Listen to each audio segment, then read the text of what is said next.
What do you think about that peer pressure? Because I don't actually drink. I probably drink once or twice a year, and I've definitely experienced that kind of peer pressure and encouragement. Like, oh, you're not drinking tonight. Why are you not drinking? Why do you think that's the case? It's sometimes because if you're in a group of friends, you want to be together doing the same thing in that group. And somehow the perception is that the person who isn't drinking is no longer in that group, that they're slightly disconnected from it. There's also sometimes people don't trust people not drinking. It's really odd, isn't it? Really? It's like, why In what aren't you way? drinking? It's like, oh, well, they're not drinking. I'm drinking. I might get a bit out of it and they'll know. They'll be judging me or whatever. Oh, I It's never maybe thought a of it little like bit that. odd. Yeah. Tends to be men that do it more than women. Yeah, But, some women do. What's really annoying is if people question you. They shouldn't question. It's like, you don't yeah, have to have a reason why you're not drinking. yeah. I But just say people, to them like, why "Why aren't you are you drinking? drinking?" I mean, like, Yeah. yeah, it's really interesting. I think maybe also because it's so embedded in English culture as well, maybe especially when you're growing up as teenagers or students. So yeah, you're seen as out of place or different, and it gets a bit tribal. Yeah. Tribal. That's a good way of putting it. So, yes. Yeah. I Yeah, think it's getting better, certainly in maybe an older generation. I think people are a bit more like, oh, okay. And they don't even question it because they know that some people might be running a marathon or they're training or they know the reason for them not drinking, or they know that the person gets a headache when they drink alcohol, or that they're working early the next morning. They know the reason, they're yeah, not yeah. questioning it. Well, why aren't you?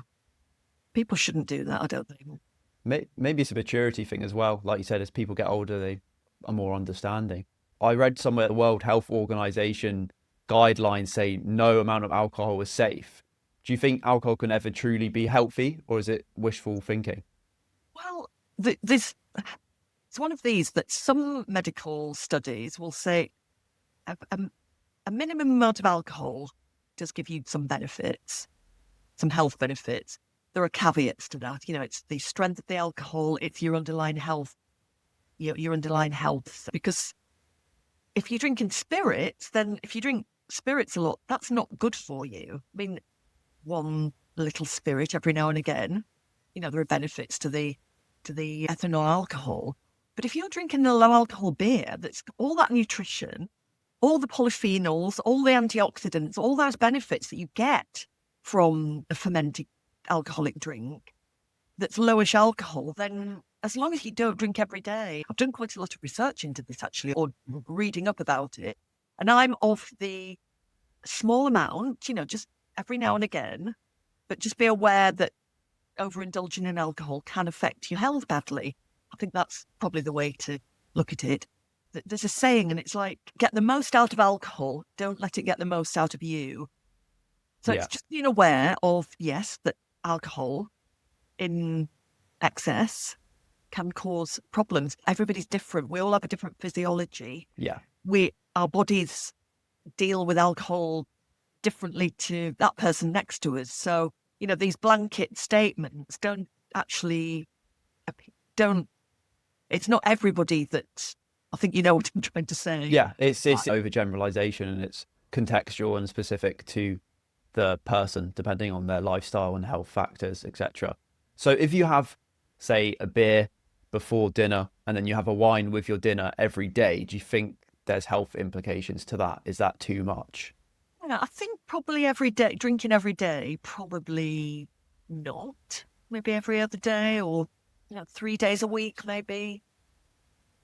Depends on the person, really.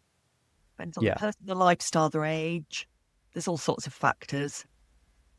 But even when I was drinking more, I would restrict and I put in my diary that I had a drink that day.